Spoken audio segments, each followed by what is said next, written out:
One waitress, one arrogant millionaire, and a grand piano.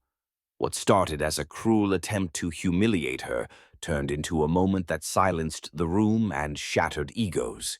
You won't believe how she turned the tables with nothing but her talent.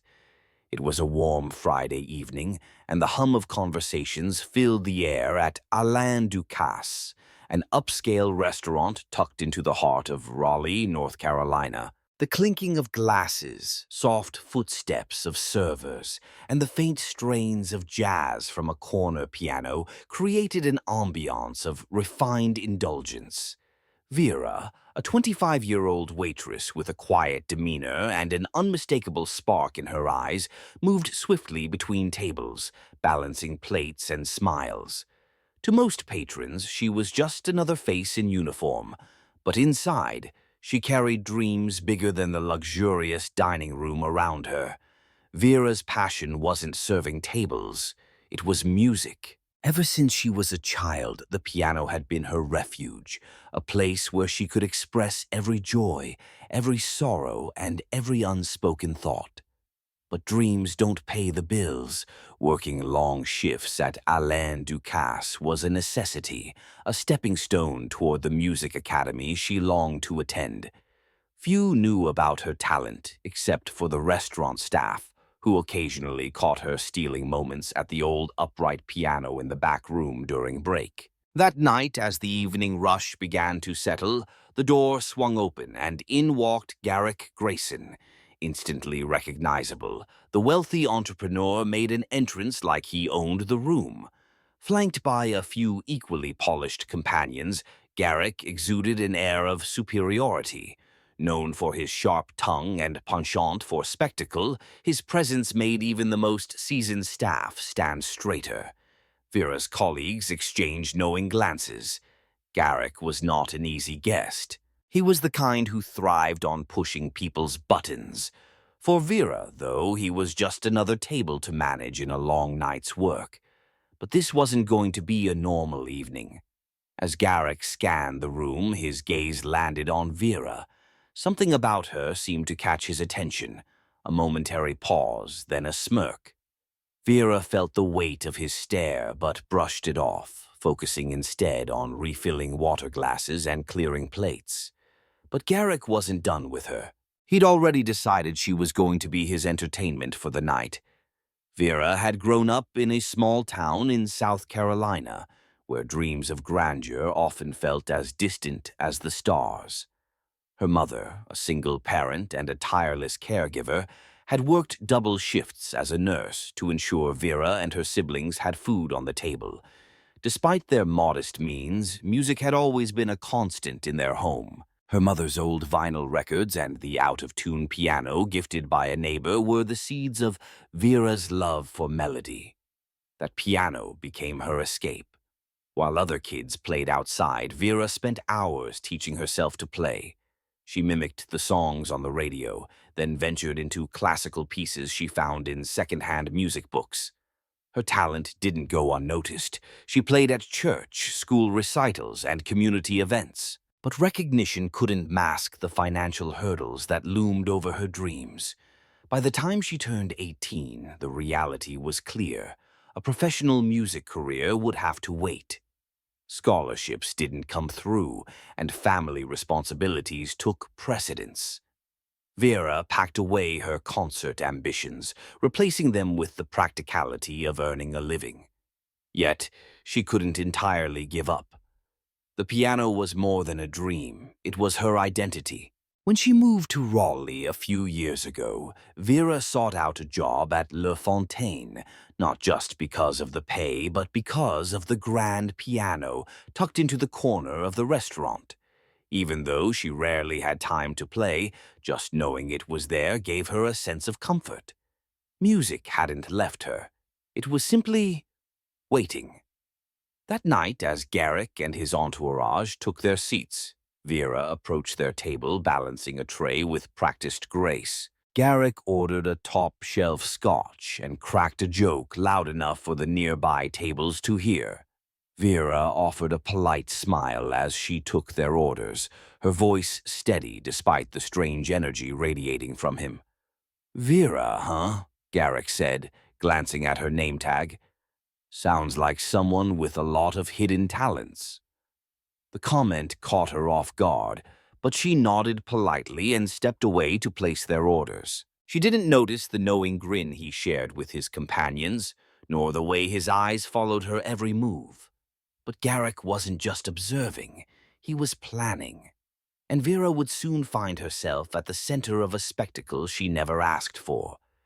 The night carried on like any other, with the hum of laughter and silverware filling the room.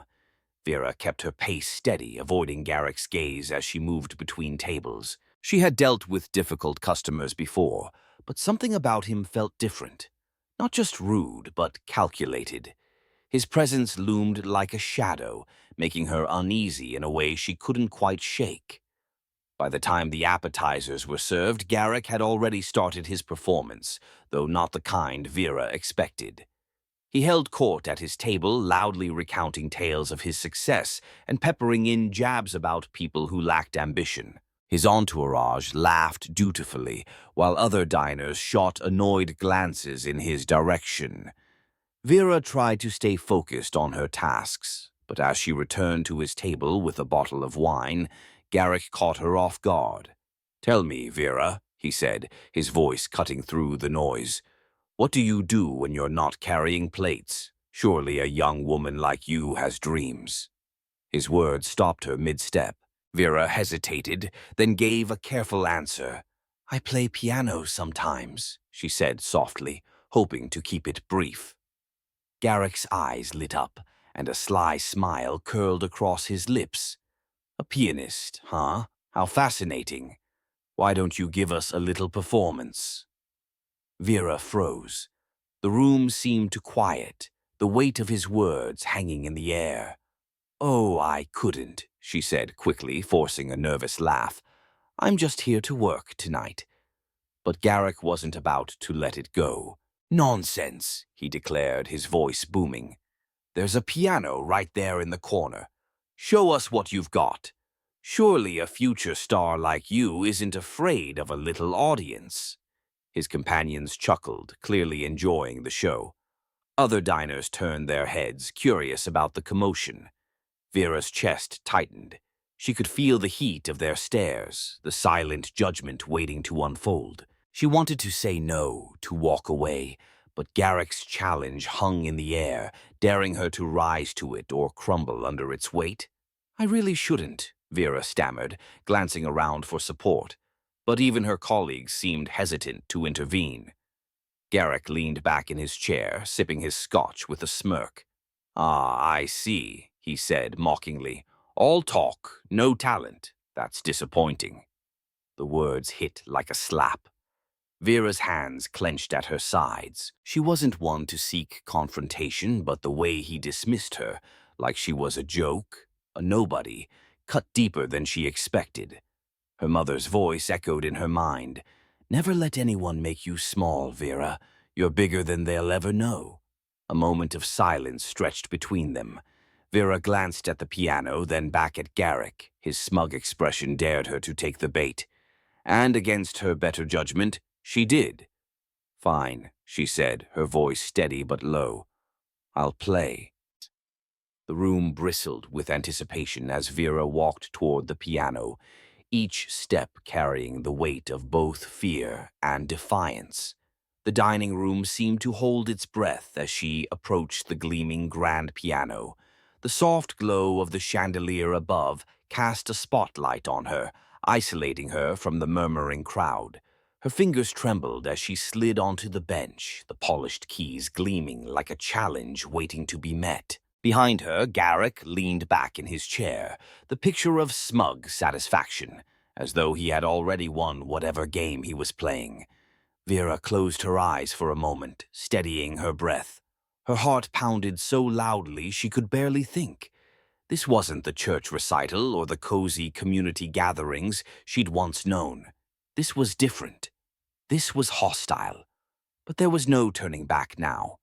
She placed her hands on the keys, feeling their cool surface beneath her fingertips. The first notes were soft, hesitant, almost fragile, A few diners shifted in their seats, and someone coughed in the back of the room.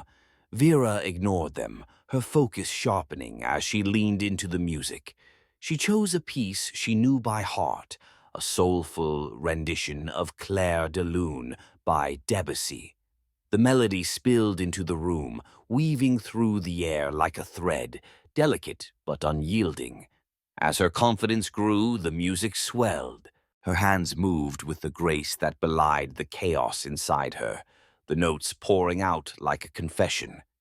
Each chord seemed to carry a piece of her story, the sacrifices her mother made, the nights she spent practicing in a cramped room, the weight of dreams deferred but never abandoned. The diners fell silent, their earlier chatter replaced by a collective stillness. Even Garrick, who had been whispering to his companions, went quiet. Vera didn't need to look at him to feel the shift in the room. The mocking energy had dissipated, replaced by something she couldn't quite name. Perhaps awe, perhaps humility. The music soared and Vera let herself go. For the first time in what felt like years, she wasn't a waitress or a struggling dreamer. She was simply herself, an artist. Her fingers danced across the keys, drawing out emotions so raw and vivid they seemed to hang in the air like smoke. By the time she struck the final chord, the room was utterly still. For a moment, there was no sound, just the lingering resonance of the piano. Vera sat frozen, her hands still resting on the keys, unsure of what would come next. Then, as though released from a spell, the audience erupted into applause. The sound was thunderous, reverberating off the walls and filling the room with a warmth Vera hadn't expected. Some diners stood clapping with a fervor that brought tears to her eyes. Her co-workers, who had been watching from the sidelines, joined in, their faces lit with pride. Garrick, however, remained seated. His smirk was gone, replaced by an expression Vera couldn't quite decipher, part shock, part discomfort. He raised his hands and clapped slowly, a hollow sound compared to the cheers around him. But even his hesitant applause couldn't overshadow what Vera had just done. She had reclaimed her voice, and no amount of condescension could take that away. As the applause began to fade, the room seemed to exhale collectively. Vera slowly stood, her knees still trembling but her back straight. She glanced around, and for the first time that evening, she truly saw the people watching her, not as spectators, but as witnesses. Their expressions carried something new: admiration, respect, and even a hint of awe. She didn't look at Garrick right away. Instead, she gave a small, polite nod to the diners who had clapped the loudest, her lips curving into a faint smile. It wasn't pride she felt, but relief. Relief that she hadn't let fear silence her. But then, as though magnetized, her gaze shifted to Garrick. He was still seated, his hands clasped in front of him on the table.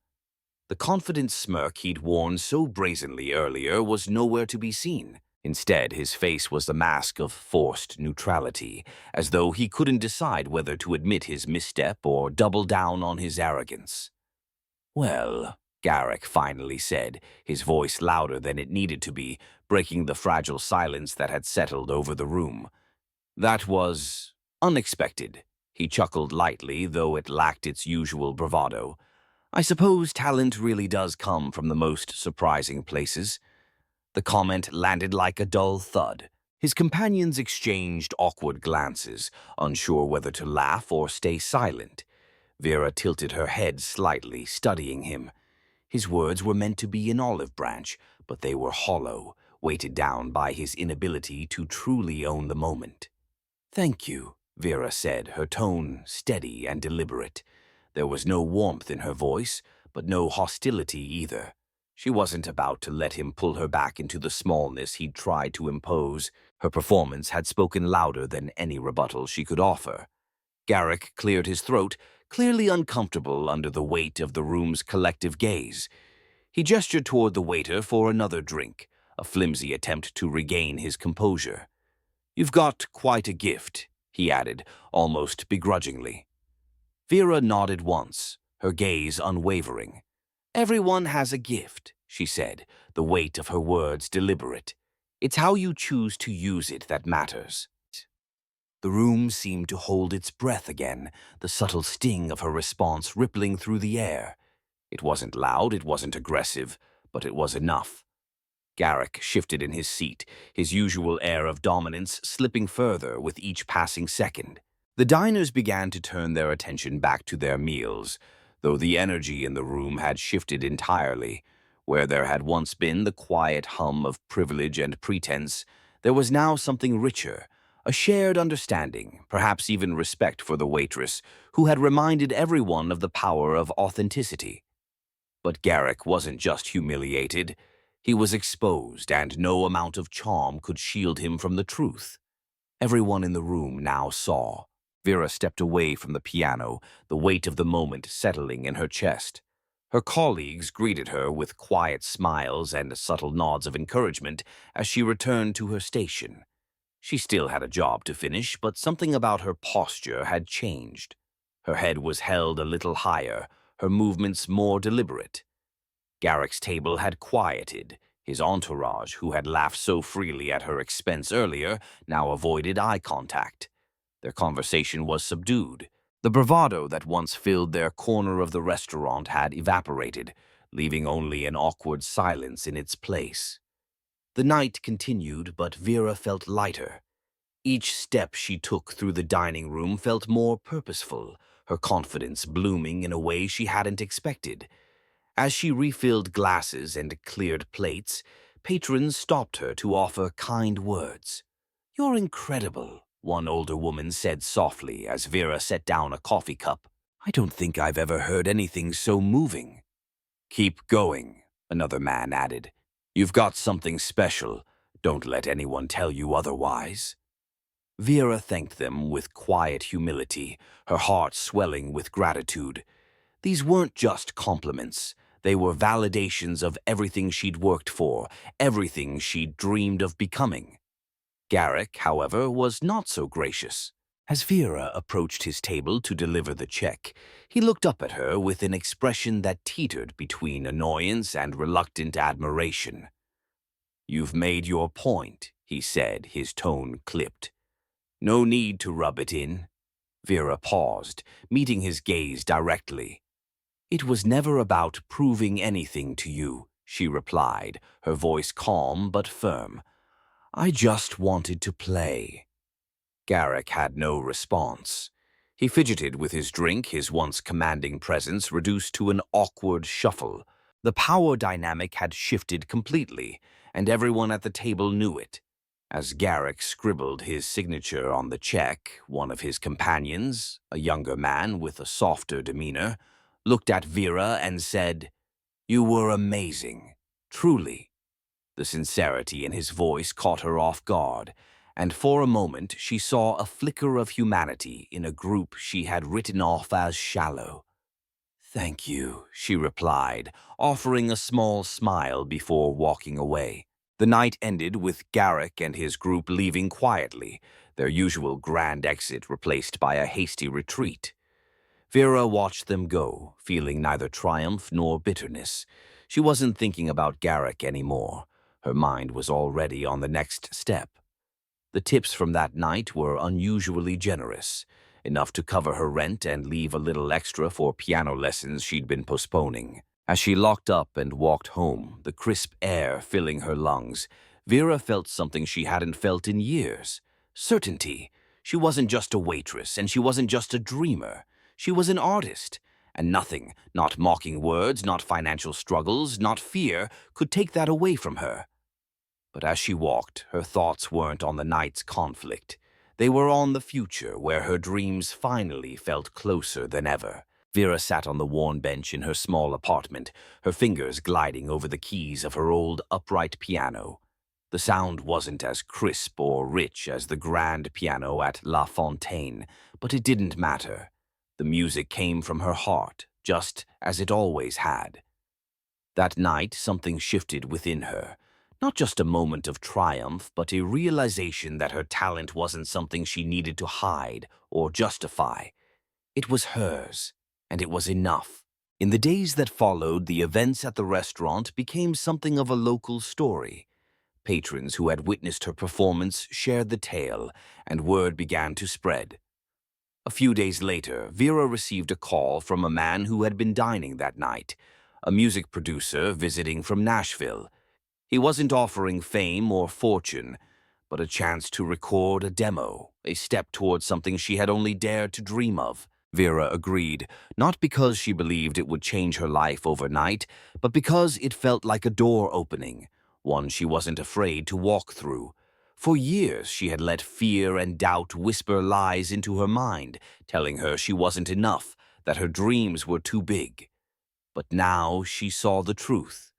Resilience and authenticity were her greatest strengths. The incident with Garrick Grayson wasn't just a humiliating spectacle turned victory. It was a reminder of the power of integrity. Garrick, for all his wealth and bravado, had nothing that could diminish her. He represented every voice of doubt she had ever faced, and she silenced him with nothing but the purity of her craft.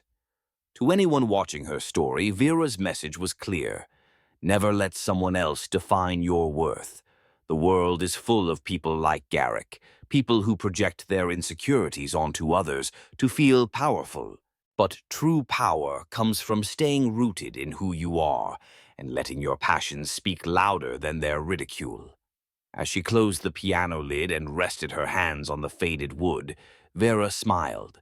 Her journey was far from over, but for the first time it felt like it had truly begun. What about you? What dream have you been holding back on because of fear or doubt? Don't wait for someone like Garrick to test you. Take your step forward now. If Vera's story inspired you, subscribe for more stories of resilience and triumph. Your story could be next.